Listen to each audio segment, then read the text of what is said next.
Bom dia, boa noite, boa tarde, boa madrugada, você tricolor de todos os momentos, de todos os lugares. Esse é o programa Panorama Tricolor de número 209. Estamos aqui com presenças ilustres. Infelizmente, nossa participante, Mítia Guidini, não pôde comparecer, ela está doente, melhoras Mítia, mas temos uma figura ilustre aqui. Daqui a pouco nós vamos apresentá-la. Aliás, vocês todos já conhecem, né? Mas vamos lá. Vamos falar sobre o Fluminense. Infelizmente, a gente veio numa sequência que não foi muito boa, mas bola para frente. Tenho certeza que a gente vai recuperar mais adiante. E eu vou começar aqui com o Leandro Capella. Boa noite, Leandro Capella. Tudo bem? Queria que você falasse um pouquinho a respeito desses dois últimos jogos. Falar do Cruzeiro, também se quiser emendar já do jogo de ontem, do Corinthians. Tiba, infelizmente a gente está numa fase que não consegue vencer, né? Mas enfim, também a gente enfrentou adversários bem difíceis, ainda que tenha sido em casa, né? No Rio pelo menos. São dois dos melhores times do campeonato, especialmente o último jogo, né? O Corinthians já chegou a 40 pontos em 16, quer dizer, uma média altíssima de pontuação por jogo. O Cruzeiro também está bem acertado, né, com o Thiago Neves em grande fase. Então, foram partidas em que o Fluminense poderia, se tivesse um pouco mais de sorte talvez, enfim, poderia ter até vencido, mas que infelizmente as circunstâncias não permitiram que a gente saísse com uma pontuação maior, né, nessa sequência, né, apenas um ponto em 2 jogos. Com certeza, mas a gente vai se recuperar. Com certeza. Tem aqui também a grande, já nobre presença constante aqui do Fábio Cortes. Boa noite, Fábio Cortes. Boa noite, Tiba. Bom, o Leandro já falou um pouquinho a respeito aqui dos dois jogos. Vamos focar um pouquinho no jogo que teve, o último jogo, que foi o jogo contra o Corinthians. Bom, eu estava acompanhando o jogo e o jogo estava pau a pau, ele estava equilibrado. Mas chegou um momento que, não sei se eu gostaria de ver sua opinião a respeito. Talvez por um vacilo da zaga, levamos o gol e a partir dali a gente teve uma certa dificuldade. Continuamos atacando, mas a gente teve uma certa dificuldade de conseguir fazer o gol. O que você acha que faltou ali para a gente poder ganhar ou pelo menos empatar com o Corinthians no jogo de ontem? Olha, eu vou lhe dizer uma coisa, eu vou ser repetitivo. Eu tenho falado aqui há vários programas da questão do nosso meio de campo. Nós estamos com um problema de meio de campo, realmente. Está faltando uma reestruturação ali, faltam algumas peças que não estão se encaixando no momento. E o meio de campo, a gente perdendo o meio de campo, a gente entrega ao adversário o setor de criação. E o adversário acaba mandando na partida. É evidente que se a gente for pegar o jogo, o gol especificamente do Corinthians ontem, o Henrique ele não subiu. Não estava nem próximo. Não estava próximo. O Balbuena foi lá no terceiro andar, pelo menos a impressão que deu é que ele foi no terceiro andar, acabou acertando uma cabeçada com uma potência muito grande. Aquilo ali foi um chute de cabeça, não foi só uma cabeçada. Então, o lance capital, ele foi um acidente provocado por uma pressão em cima da nossa defesa, que não estava guarnecida, devidamente guarnecida, e aí nós vimos, de novo, a questão do isolamento dos setores. A defesa aqui, o arremedo de meio campo ali, e o ataque isolado lá na frente. Tentamos, tivemos uma infelicidade, aquela bola na trave, que eu, do ângulo que eu estava, eu pensei que a bola tinha entrado, eu enxerguei a bola lá dentro, né? E, sei lá, faltou, realmente, foi o tal do detalhe que uma vez o Carlos Alberto Parreira falou, e foi tão criticado, faltou aquilo, faltou o detalhe. Mas podíamos até ter saído com uma vitória.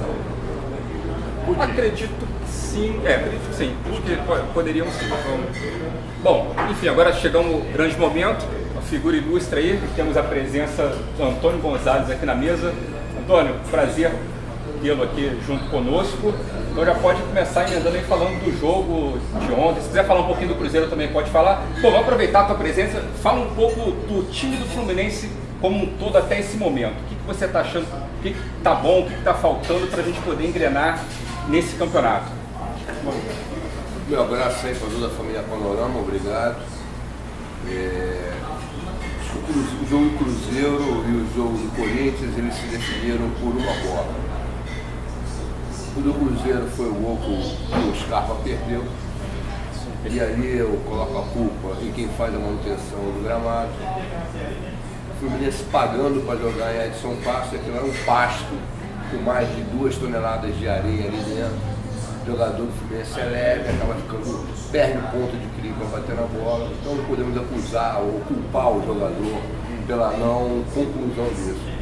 E por outro lado, o Corinthians, como sempre, jogou por uma bola. Ou seja, dizer que o Fluminense não merecia, que merecia vencer, talvez seja forte demais. Mas o Fluminense jogou bem dentro das nossas possibilidades, mas foi um time sub-20 jogando contra um lutador cascudo. Entende? E o que está sendo claro é que o Fluminense está pagando as consequências de 6 anos nefastos da política Peter Simmons, entendeu? Que levaram o Fluminense a começar o ano com R$500 mil em caixa, tendo que pagar 23 milhões em pouco menos de 3 meses. E como é que faz? Sabe? Então isso se traduz no campo, contratos de jogadores que ferem a ética, que ferem os princípios básicos de administração, e isso tem que ser resolvido. Como falava outro dia com o vice-presidente de finanças do clube, Diogo Bueno, não parece, mas nós já enfrentamos 7 meses de temporal. Eu acredito que restam outros 7 meses de temporal aí, que é para colocar a casa em ordem. E dessa vez de verdade, doa quem doer. Então o problema do time Fluminense hoje é que nós vamos já com a 6ª opção de zagueiro. Nós teremos Renato Chaves, Nogueira, Reginaldo, Ogum, se tivesse disponível, sim, entraria na frente. Rapaz, e o Frazão ontem fez um partidaço, entendeu? Enquanto a partir do outro que ganha 400 e poucos mil, não sai do chão, sabe? E então nós estamos com um time de garotos, 16ª escalação em 16 jogos. Nós vamos sofrer assim. Eu acredito que a gente tem alguma surpresa agradável desses dois jogos fora. Eu acredito que os próximos 9 pontos, tranquilamente, o Fluminense pode fazer de 6 a 7 pontos aí, tranquilamente. Ou seja, ainda não é momento para se desesperar, que a torcida às vezes fica um pouco. Eu sou sincero, se eu pudesse ontem no Maracanã, ontem não, agora sempre, Maracanã, Edson Passo, se eu pudesse colocar uma bolha daquelas de vácuo que o Michael Jackson tinha, tá entendendo? E com os headphones assim potentes para ouvir rock and roll na máxima, com o grave batendo na porta mesmo, ferindo, tá entendendo? Porque tá muito chato o seu Fluminense. O seu Fluminense eu não sei o que aconteceu com ela. E isso que ela vem de 3 títulos nacionais em 10 anos. O seu Fluminense, ela consegue ser mais chata que a torcida do Botafogo. Olha o que eu tô falando, mais chata que a torcida do Botafogo, de 81 a 82, quando eles já levavam 13 anos sem ganhar nada no Carioca, entendeu? Eles foram um exército, muitos deles, e não viram o Botafogo ser campeão. Tá? Então, só que o torcedor do Fluminense hoje é mais chato. Uma diferença. O do Botafogo, ele lamentava a ausência do time de Jairzinho, de Paulo César, de Roberto, de Gerson, de Zequinha, tá? O nosso torcedor não lamenta nada. O nosso torcedor ele gosta muito de rede social e de do sofá. Enfim, mas vamos falando um pouco do jogo aqui, vou falar, até pegando um pouquinho dessa questão da torcida, para levar aqui para o Leandro Capela. Por exemplo, um jogador que eu vi muito criticado lá na arquibancada foi o Scarpa. O que você acha do Scarpa? Você acha que ele está merecendo ser criticado? Você acha que ele está no sacrifício ainda? Me diz um pouco a respeito do Scarpa. Isso é um pouco difícil da gente medir, né? Porque, de fato, desde que ele voltou de lesão, ele não tem apresentado um bom futebol, mas ainda assim é um dos mais perigosos do time, né? Inclusive, ele teve 2 chances, uma em cada jogo, né? Que foram as principais praticamente do time. Teve aquele lance capital com o Cruzeiro, que ele perdeu um gol, mas que também, enfim, não teve tanta culpa, e também contra o Corinthians, que ele mandou a bola na trave, chutando de direita até, né? Enfim, o Corinthians tem uma marcação muito forte, realmente dificultou muito. Inclusive o pé esquerdo dele estava quase sempre marcado, tanto é que ele teve que recorrer ao pé direito, foi onde ele conseguiu espaço, mandando na trave.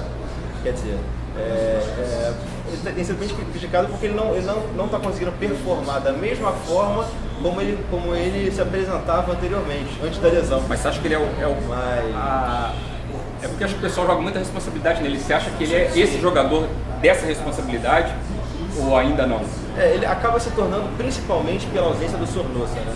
Que felizmente o retorno dele está próximo, né? Faz muita falta pra gente, mas acaba que a responsabilidade de criar no meio de campo acaba se concentrando muito no Scarpa por conta dessa ausência, como foi ano passado.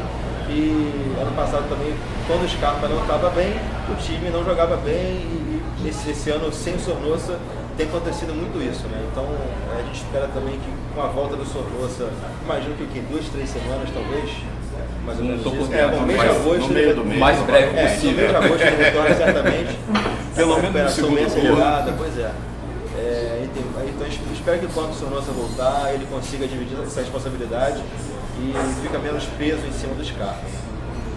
Fazer um elogio aqui, porque eu falei a questão da responsabilidade, o Scarpa ele não foge da responsabilidade, ele está pedindo a bola, ele tem errado, infelizmente, acho que isso é do jogo, é da própria recuperação do jogador, mas ele não se esconde, ele não se acovarda, ele está tentando jogar. Fábio, a gente teve uma contratação recente do lateral esquerdo, o Marlon, que está doido para jogar, desde o início do ano ele está querendo ir para o Fluminense, finalmente ele veio. Alguém quer ir pro Fluminense? Ele estava no banco, estava disponível, o Abel preferiu não colocá-lo nesse jogo. Você acha que ele fez o certo? Melhor? Você acha que o melhor é Por esperar um incrível que pouco pareça. para não... Veja bem, tem um lado que a gente tem medo, porque, já que o cara tá com essa gana de jogar, seria interessante ele, vamos lá, vamos jogar, vamos colocar. Só que ele não conhece o grupo, ele não tem entrosamento com ninguém. Ele correria o risco ontem de jogar, de se dedicar, de se matar em campo e não ter com quem dialogar. Não digo que ele, não pela gana dele, que ele tivesse dificuldades a mais, mas tem esse risco, tá? E aí o risco da nossa querida torcida fazer aquele estadalhaço, essa porcaria, que é... Ou seja, a gente conhece os corneteiros de sempre, né? Então, assim, eu acho que foi prudente. Eu não sei se ele está inscrito na Sul-Americana. Assim, Tá escrito. No lugar do Wellington, deve jogar com a camisa 11. Ótimo. Então, vamos lá. Ele é um cara, ele é novo. Eu acho até curioso. Acho que a juventude do nosso time talvez nos ajude a jogar na altitude. Pode ser, acredito. Pode ser, porque são meninos, são rápidos, sei lá, a gente não sabe o que vai dar. Ali, jogar naquela altitude toda é um negócio complicado.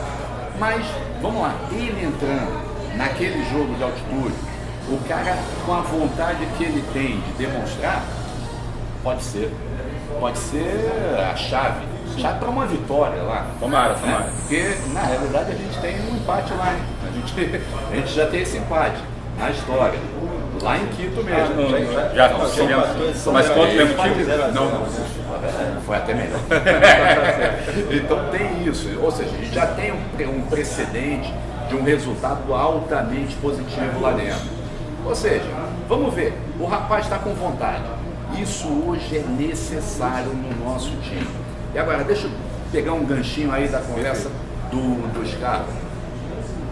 Falta alguém, na realidade faltou alguém esse tempo todo que assumisse a responsabilidade do Sornosa. Faltou um que foi testado, outro, tudo garoto. Nenhum deles. O Wellington, acho que chegou a ocupar um pouco. Mas o Wellington ele é um cara mais avançado.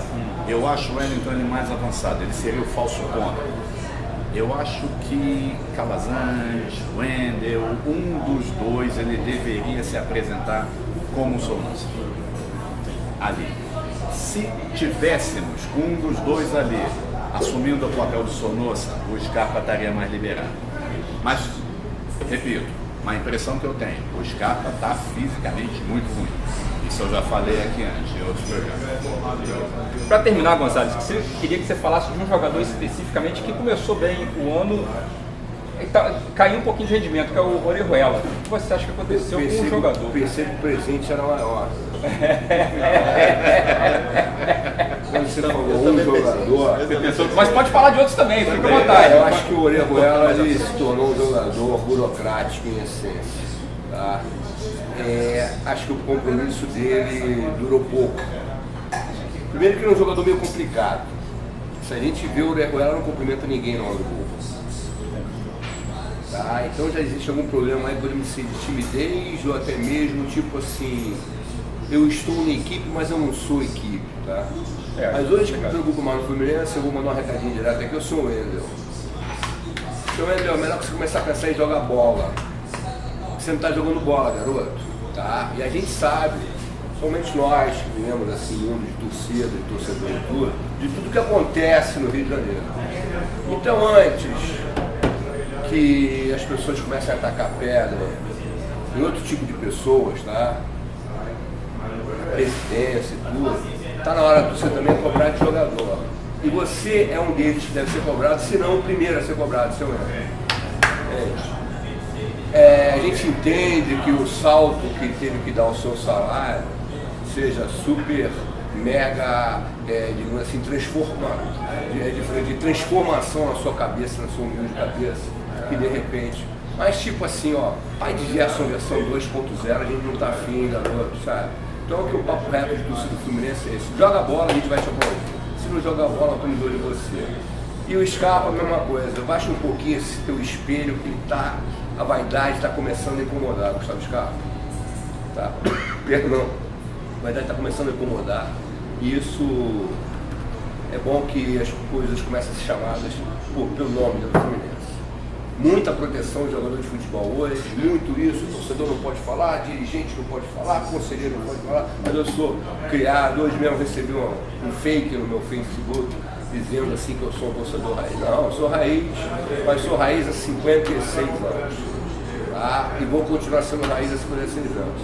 Sendo assim, antes de fazer qualquer coisa, vamos cobrar dos seus jogadores, tá? Porque o seu Cavalieri, ganhando o que ganha, leva mais de 10 jogos na reserva do seu Júlio César. O Cavalieri vai custar os cofres do Fluminense mais de 15 milhões até o final de contrato. Então tem que ser cobrado por isso. Então, com esses recados, terminamos esse primeiro bloco, mas não saia daí, ainda temos mais um bloco, né? E hoje um bloco especial, nós vamos ter 3 blocos. Então fiquem aí, voltamos daqui a pouco.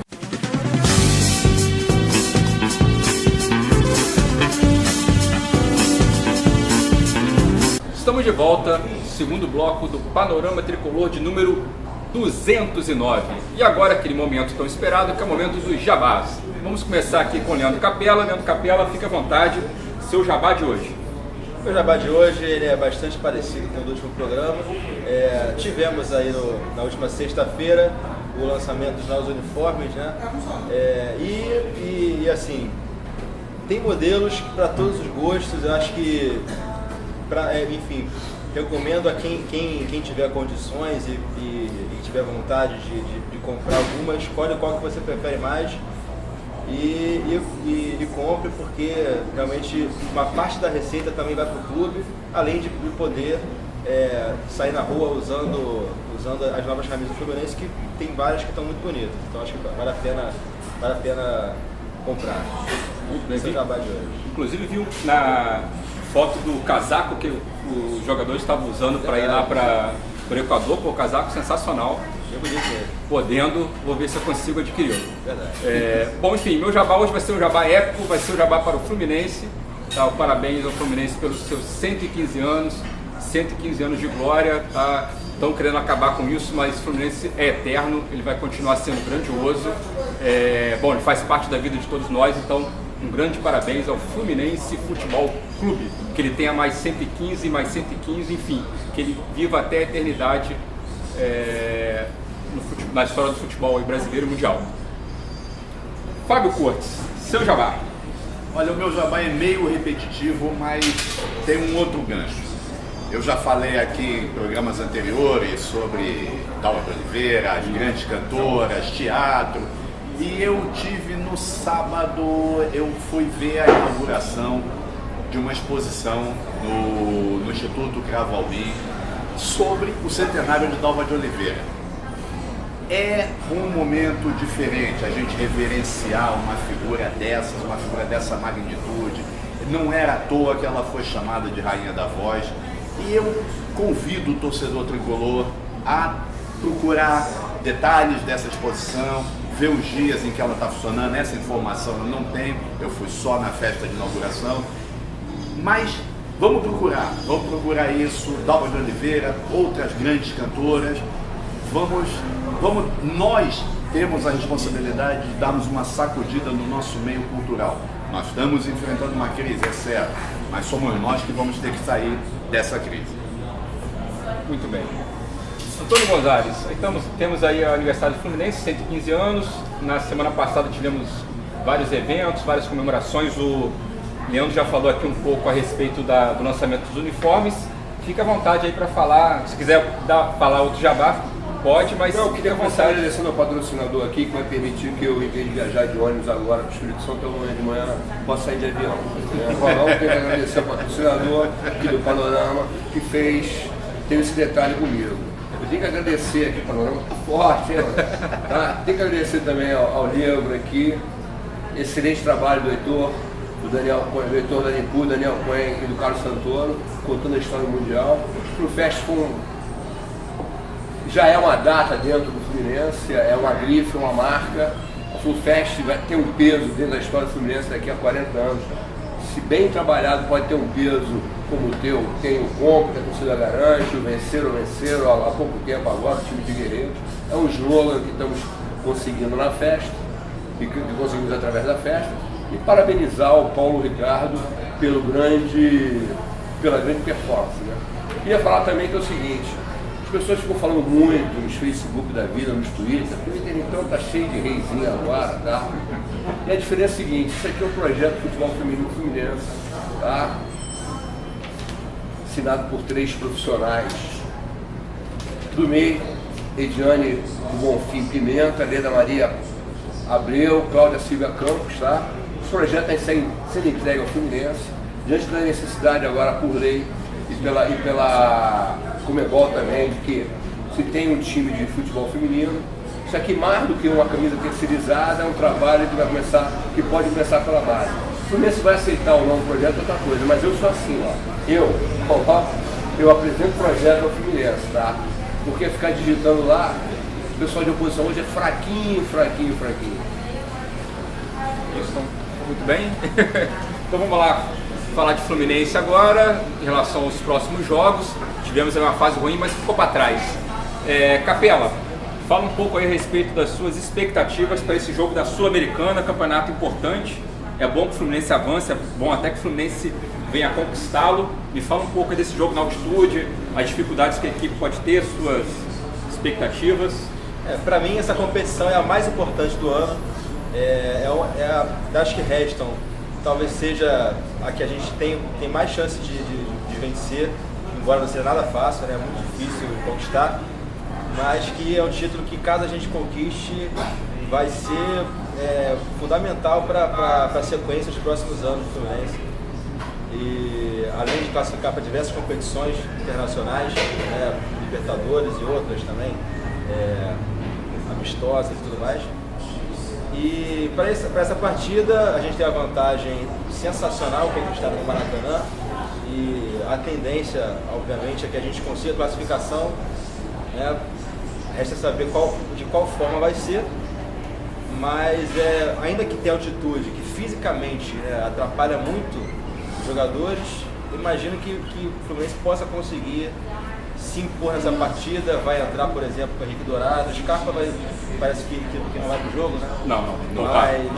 Mas a gente vai ter o Dourado e outros jovens cheios de vontade para correr bastante, ainda que a altitude dificulte um pouco as coisas, mas enfim, temos totais condições de conseguir um resultado positivo e, sem dúvida, a classificação.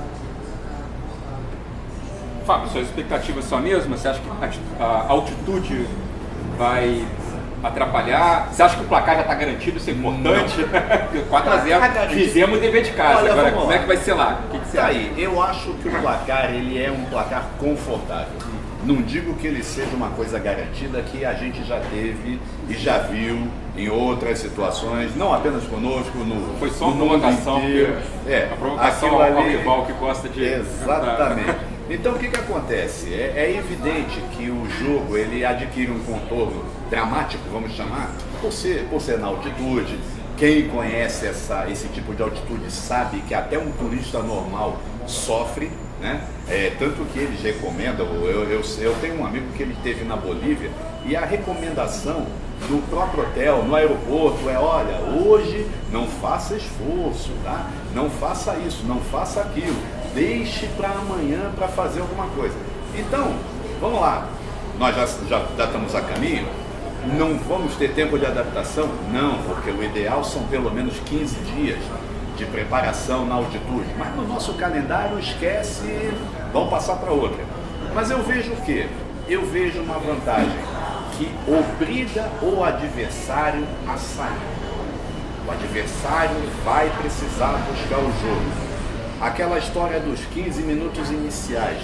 A gente bloqueando os caras em 15 minutos, os primeiros 15 minutos, o desespero bate. Não adianta. E aí qualquer falha, qualquer oportunidade, a gente tem jogadores rápidos, a gente tem jogadores como o menino que chegou agora, ele vai o Marlon está querendo mostrar serviço, o Richarlison, ele tem um condicionamento físico bom para esse tipo de jogo. Então vamos embora. Nós temos algumas peças que a gente pode encaixar e fazer um jogo de igual para igual lá, que isso é muito importante. E voltar, importante, fazer um gol. Um gol deixa o desespero tomar conta. Não vou dizer que a gente vai ganhar, não é ganhamos, mas um gol bota no desespero, porque eles vão ter que fazer seis. Se fizer 2 gols, eles vão ter que fazer 7. Cara, não é assim também que funciona, né? Então, expectativa de voltar com a vaga, claro. E aí a gente já volta com aquele condicionamento de altitude para enfrentar a Ponte Preta no domingo. Quem sabe a gente corra bem contra a Ponte Preta, né? Vamos ver. Não sei se fisiologicamente é possível, Não sei, mas quem nunca sabe. se sabe. Eu não sou médico, não vou entrar nessa seara, mas vai que dá uma zebra, né? Mas a expectativa é positiva. Eu não acho que a gente está, apesar da sequência da nossa rotina estar muito puxada, acho que a gente pode. Perfeito. Antônio Gonzalez, aí, qual a sua expectativa para esse jogo e para o campeonato sul-americano em geral? Você acha que é importante investir nesse campeonato? Com certeza. Eu vou voltar uns 30 e poucos anos no tempo, pela Copa da UEFA. O Real Madrid tem um jogo na Itália. 83, 84, 85, no máximo 86. Se eu não me equivoco, esse jogo foi contra a Inter e o Real Madrid perdeu de 5-1 o primeiro jogo. É a Copa da UEFA, que é a atual... Não, é a UEFA League. A segunda divisão. Tá? O equivalente à Sul-Americana. A Copa da UEFA, na época, ela era do sistema ida e volta, né? E na entrevista no final do jogo, o Real Madrid tinha um ponta direita chamado Juanito, camisa 7. Histórico, jogador histórico do Real Madrid e jogador histórico na própria seleção espanhola, porque foi um dos grandes caras dos grandes exemplos da Espanha Fúria, né? Que era o Juanito. E o Juanito, na mistura de espanhol com italiano, com qualquer coisa, entrevistado pela televisão local, ele só respondeu o seguinte: depois de 5-1 encontra, né? 90 minutos no Bernabéu é muito longo. Ou seja, eu queria falar que 90 minutos no Santiago Bernabéu era muito tempo. E o Real Madrid ganhou de 6-1. Nem a altitude de lá é o Santiago Bernabéu, nem esse time do Deportivo, da cidade católica aqui, não, é o Real Madrid. Tá? Tem os cuidados de sempre, e é o seguinte, a principal qualidade lá chama-se testosterona, que não pode ter jogador tomando tapa na cara no intervalo, como aconteceu em anos anteriores. Inclusive medalhão, hein? Falando do último... Eu estou falando. Não precisa entrar em detalhes, beleza, tá bom, sem problema. Essa citação já é um detalhe. O recado está dado, digamos assim. Bom, vamos falar aqui rapidamente, então, infelizmente tem pouco tempo, vamos falar rapidamente das expectativas do próximo jogo do Campeonato Brasileiro, que é contra a Ponte Preta, jogo fora de casa. A gente vai ter que correr atrás do prejuízo, né? Se a gente não ganhou os 3 pontos jogando em casa, a gente vai ter que buscar esses 3 pontos fora de casa. Quais são as expectativas, Capela? Contra a Ponte Preta, Campeonato Brasileiro? Esse jogo se tornou muito importante pela nossa sequência, enfim, negativa nos últimos jogos, né, nos últimos 2 jogos, mas também não é nenhum bicho-papão. O Fluminense conquistou as suas últimas vitórias pelo Brasileiro fora de casa, então o time tem totais condições de sair com a vitória, muito embora, claro, a Ponte Preta tem suas forças, o novo artilheiro é da Ponte Preta, né, o Luca. Joga bem, garoto. Mas, enfim, de qualquer forma, não é um time tão forte assim, enfim. O Maranhão é titular lá, né? Então não deve ser um timaço assim, né? Então a gente tem condições de vencer, sim, com certeza. Beleza. E aí, Fábio, concorda? Olha, eu concordo. Eu chamo mais uma outra atenção para uma outra coisa. A Ponte Preta é igual a gente na tabela. Nós somos aquele bando do 21, de 21 pontos, né? E aliás, eu tenho uma outra coisa também. Tá todo mundo falando, estamos a 4 pontos do Z4, mas nós estamos a 4 pontos do G6. Sim, tá tudo muito embolado. Tem 13 clubes que estão embolados, sendo que desses 13, só entre o clube de São Paulo e Avaí, tá? Eu tiro os 5 que estão na frente, os 2 que estão mais embaixo. Os outros 13 estão disputando aquela faixa, sendo que hoje o Atlético Paranaense, o Atlético Paranaense está numa situação muito delicada. O São Paulo, se não ganhar hoje do Grêmio, vai ampliar a crise. O Atlético Mineiro está numa situação emocionalmente delicadíssima. Então tem mais gente também se preocupando com isso. Nós estamos numa situação intermediária. Pode ser que uma vitória contra a Ponte Preta, uma vitória contra o Sport Recife, nenhum bicho de 7 cabeças, eles podem ganhar aqui e nós podemos ganhar lá. Então na mesma faixa, a gente pode, 2 vitórias seguidas, a gente vai a 27 pontos. Uau, quem é que imaginava 27 pontos? E outra, talvez se livre do rebaixamento com muito menos do que 46 pontos. Acredito também. Eu acho que está muito equilibrado para ter uma marca de 46 pontos como mínimo necessário. Bem, para terminar então aí o nosso segundo bloco, Gonzalez, fala aí sobre a expectativa do jogo. Se quiser deixar mais algum recado, fique à vontade. Não, a questão é a seguinte, eu não vou além do jogo. Eu acho que, em primeiro lugar, que o Fluminense historicamente com os times de Campinas, que sempre foram times fortes, aguerridos em casa, tá? O Fluminense nunca teve muitos problemas jogando lá em Campinas, se a gente voltar no tempo, o time de Riverino ganhou 2-1 lá em 75, quando o Guarani era o bicho papão daquele do interior, né? Então a gente sempre teve isso, mas a minha visão ela vai além, tá? Eu acredito que é impossível que o Fluminense tenha um segundo turno com todos os males, por mais que bata o tambor lá do pessoal do Madrid Bittencourt do Celso, entendeu? Por mais que falem as encruzilhadas e as cachaças oferecidas, tá entendendo? O Fluminense não vai ter um segundo turno com tantas lesões, então você vai ter um maior aproveitamento. É claro que está na cara que vão chegar mais uns 2 ou 3 reforços nessas condições de novos talentos, de novos valores, tá? E eu acho que quando eu coloquei 46 pontos, não é porque eu estou me contemplando com que o Fluminense não seja rebaixado, não, porque primeiro eu sou tricolor, então eu já não posso começar por aí.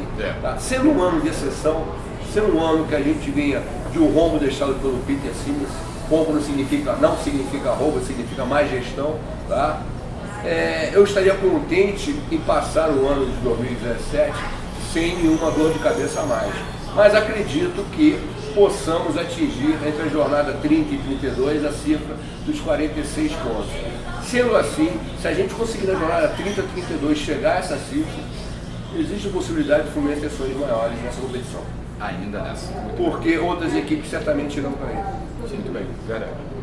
Bom, pessoal, terminamos aqui o segundo bloco, mas não saia daí, nós vamos ter hoje um terceiro bloco, onde nós vamos falar sobre o Fluminense, sobre a situação atual, sobre a torcida do Fluminense. Voltamos daqui a pouco.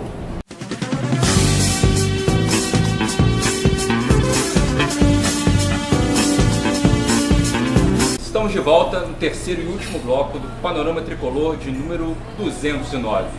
Nós vamos aproveitar esse terceiro bloco para falar um pouco da situação do Fluminense em geral, fazer aqui um apanhado, fazer uma avaliação do que aconteceu até agora. Esse programa está sendo gravado no dia 24 de julho, tá? Numa segunda-feira. Nós estamos aí praticamente no meio do ano, no meio da temporada. Muita coisa aconteceu. O Fluminense começou o ano com uma certa indefinição, até por conta da eleição, a gente não sabia o que viria pela frente.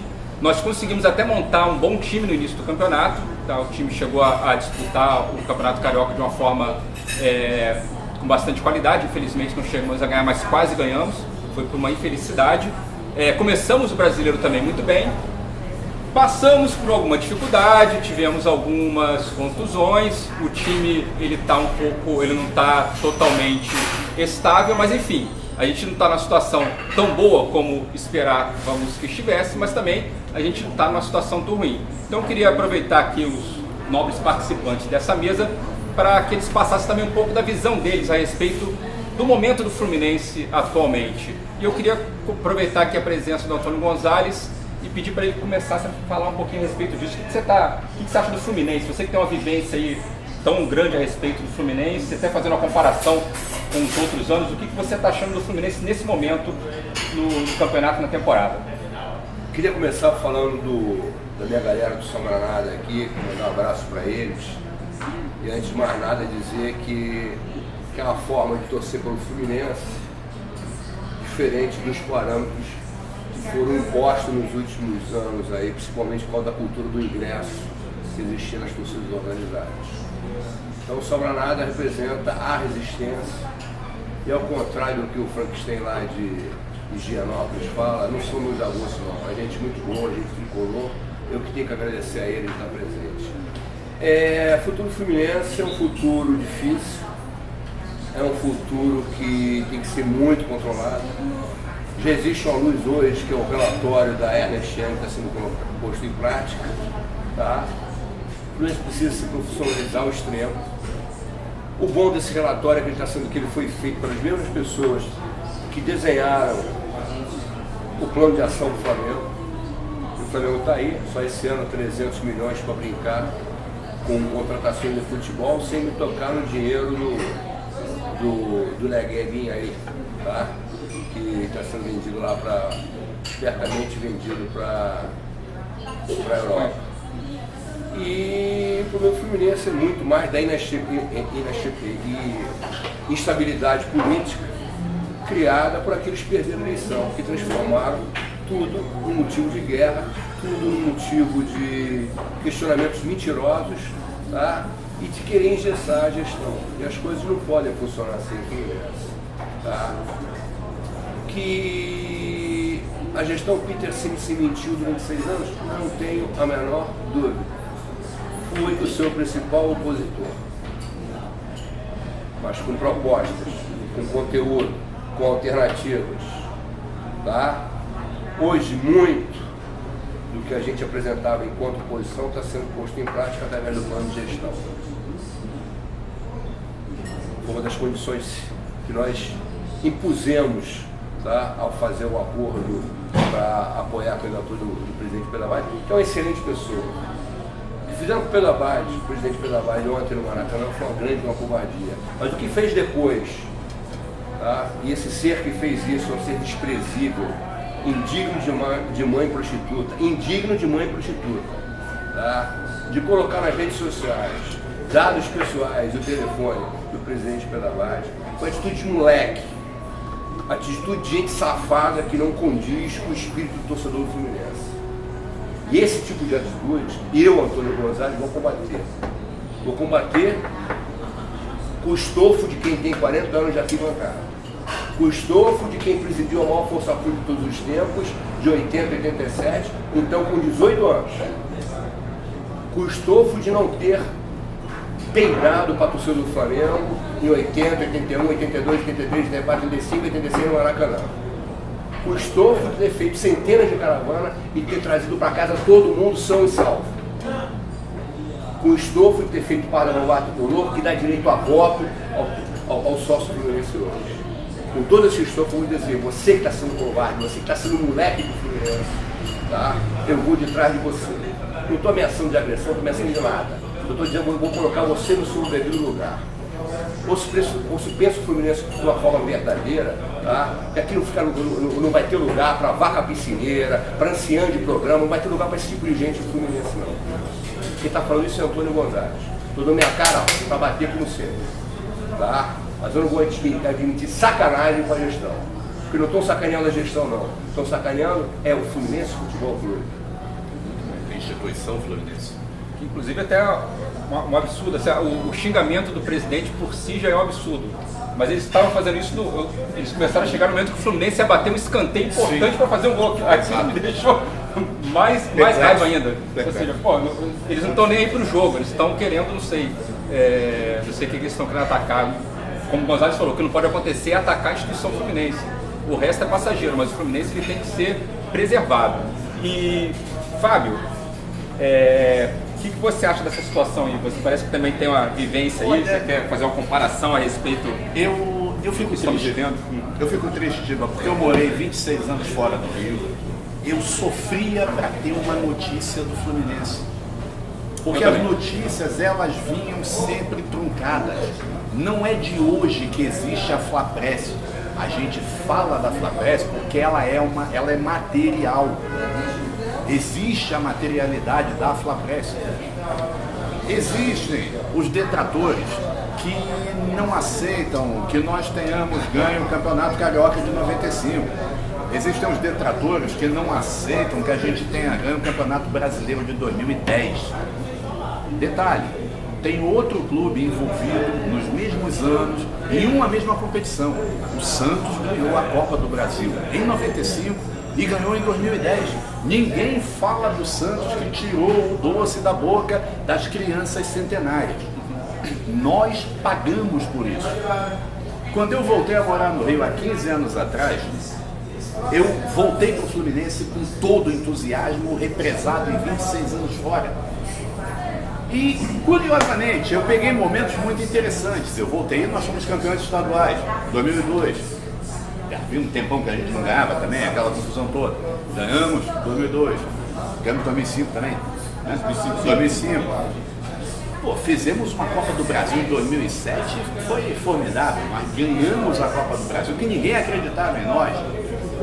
Conseguimos uma campanha fabulosa na Libertadores de 2008. Maracanã abarrotado, vários jogos. Nós tivemos uma Sul-Americana em 2009 que foi feita paralelamente a maior retomada de um clube na história do futebol brasileiro. Ninguém fez a campanha para fugir do rebaixamento como nós fizemos em 2009. E mais, nós fomos campeões brasileiros em 2010, fomos campeões brasileiros em 2012 e eu destaco uma coisa além, na participação da torcida. Em 2013, quando teve aquele famoso escândalo dos jogadores em situação irregular, nós defendemos a nossa instituição Fluminense. Nós impedimos que a direção da época abrisse mão de disputar a Série A, porque a pressão era feita nesse sentido. Nós nos unimos, havia uma causa em comum. Hoje tem uma meia dúzia de, vamos chamar de nome certo, de babacas. Nós os torcedores. Nós os torcedores, fomos nós que fomos defender. Nós fomos responder aos que nos detratavam o tempo todo. Cadê essa torcida? Cadê essa torcida? Que torcida é essa de candidato? Gente, eleição é de 3 em 3 anos. Uma coisa é a gente ter uma ideologia de país, uma ideia de país, como acontece, a política do Brasil é isso. O candidato termina a eleição hoje, o cara já está procurando como se financiar para a eleição seguinte. O sujeito que é vereador vai querer ser deputado estadual, depois vai querer ser prefeito, ou seja, um pinga-pinga de tudo quanto é jeito. Mas no Fluminense, peraí, nós somos apaixonados é pelo Fluminense, não é por A, B, C. Não adianta a gente ficar discutindo que o meu candidato era melhor. Prove. Era melhor, mas não apresentou proposta melhor. Cadê a proposta? Porque se tivesse proposta melhor, por que não ganhar? Por que não ganharia? Gente, isso é que a gente tem que recuperar. Não gosta de A, não gosta de B, não gosta de C. Ótimo. Vamos continuar não gostando. Eu também não gosto de A, B, C, D, sei lá. Tem tanta gente que a gente não gosta particularmente. Mas espera aí, nós temos um foco no Fluminense. Se o Fluminense fracassar hoje, se o Fluminense se destruir hoje, não vai ter ninguém para recuperar. Não existe um Oscar Cox aqui hoje. Não existe. E um alerta: o Fluminense foi fundado em 1902. Nós fizemos 115 anos na sexta-feira. O Fluminense não existe desde o advento da internet. Nós somos muito mais antigos. E nós temos uma história que todo tricolor deveria ter a obrigação de aprender. Porque história rica como essa que nós temos, gente, tá para surgir. Talvez eles não conheçam, né? Não conheçam, gente. Aprendam. Estudar não faz mal. Não faz mal. Estudar não tira pedaço. Pelo contrário. E hoje em dia a gente está justamente numa época em que você tem acesso à informação. Exato. Então, ao invés de você utilizar isso de uma maneira produtiva, você utiliza justamente para de uma forma negativa. Porque isso, todo mundo tem direito a ter opinião. Ótimo, tenhamos. Mas espera aí, opinião tem que ter estofo. Bom, eu, o Gonzalez e o Fábio, a gente é de uma outra geração, digamos assim.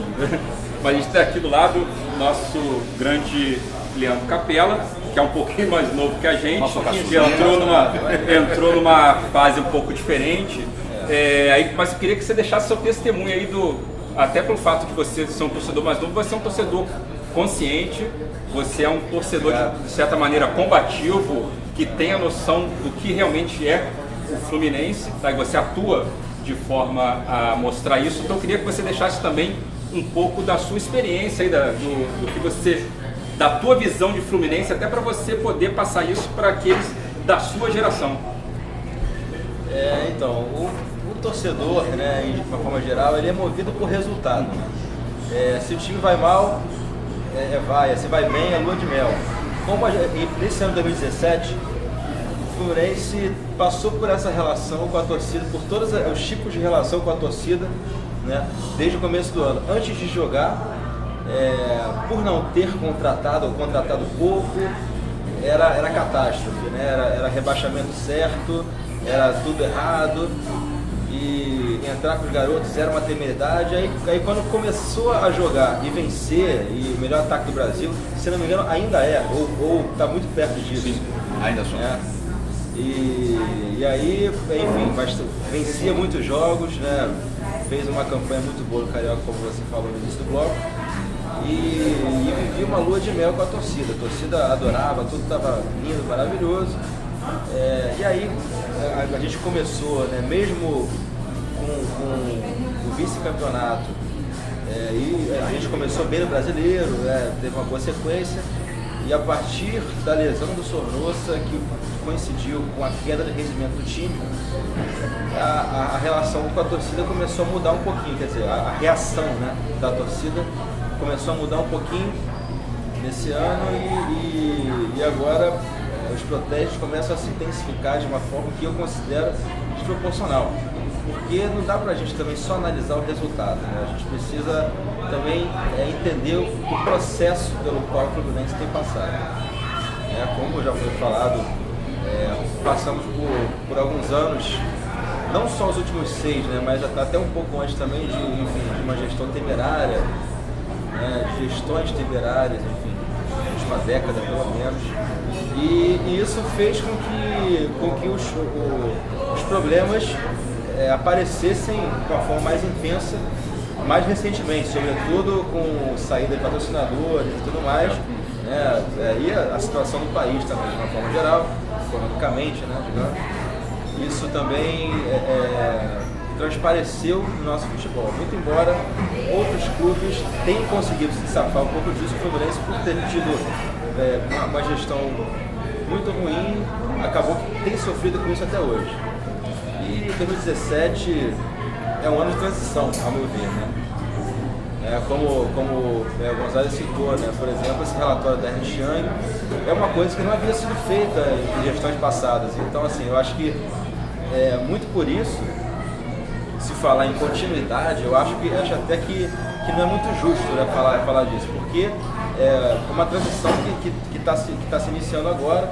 Realmente, esse ano de 2017 já era sabido que não seria um ano muito fácil para a gente, pelo contrário, mas que, dadas as projeções lá de dezembro, janeiro, hoje a gente está numa pontuação bem próxima do G6, né, que dá classificação para a Libertadores, enfim, com um desempenho muito superior ao que se esperava, né?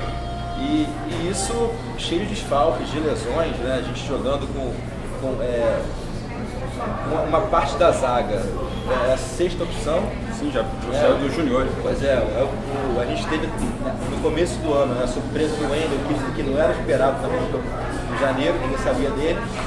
E, enfim, o Sornosa se machucando e tudo mais. Então assim, dadas as circunstâncias, a gente hoje está com um desempenho bem melhor do que poderia se esperar. É claro que todo mundo quer o time campeão, quer o time em primeiro lugar, quer o time vencendo todos os jogos e tudo mais, mas muitas vezes isso é bem difícil de se conseguir. E para conseguir isso no futuro, por vezes é necessário passar por alguns momentos que não são tão fáceis assim, mas que, de certa forma, pode render bons frutos no futuro, até para a gente ter essa garotada, né, que está aí, enfim, aparecendo muito bem em algumas partidas, como foi também no começo da década de 80, né? Que apesar de eu não viver essa época, mas enfim, pelo que eu ouvia falar, perdeu. Infelizmente, né, nós tivemos essa felicidade, mas enfim, a garotada que venceu o estadual de 80 também fez parte dos times vitoriosos dos anos seguintes, né, da primeira metade dessa década. Então pode ser que a gente consiga também tirar bons frutos desse 2017 nos próximos anos. Beleza. Você perdeu esse, mas você vai ter no futuro a chance de reviver muitas Assim vitórias. espero. Bom, o tempo está acabando, mas eu queria aproveitar aqui a presença do Gonzalez para lhe dar umas palavras finais. Gonzalez, queria que você falasse o seguinte, o que a gestão tem que fazer para tentar mudar um pouco esse quadro da torcida? Você acha que tem espaço para fazer alguma coisa ou é meio que irreversível e vamos viver com isso? O canal de diálogo já existe, tá? Eu mesmo fui testemunha de 2 reuniões com meus torcedores organizados, da Brava, com pessoas da gestão, tá? Esse canal tem que ser ampliado, tá? Mas não só a relação com a torcida hoje, mas o estudo maior do que está acontecendo com o Fluminense hoje. Ou seja, eu estou começando a me preocupar com a geração de 2030, tá? Na formação dos torcedores que vão estar no Maracanã em 2030. Essa é a grande preocupação. O trabalho tem que ser feito de forma incessante, tem que ser feito nos colégios, do bairro, nas escolas dos bairros de cercania, esse negócio todo, tem que ser feito em todo o estado. O Fluminense tem uma oportunidade aí, é só procurar saber o que foi Ari Barroso para o Flamengo na década de 40.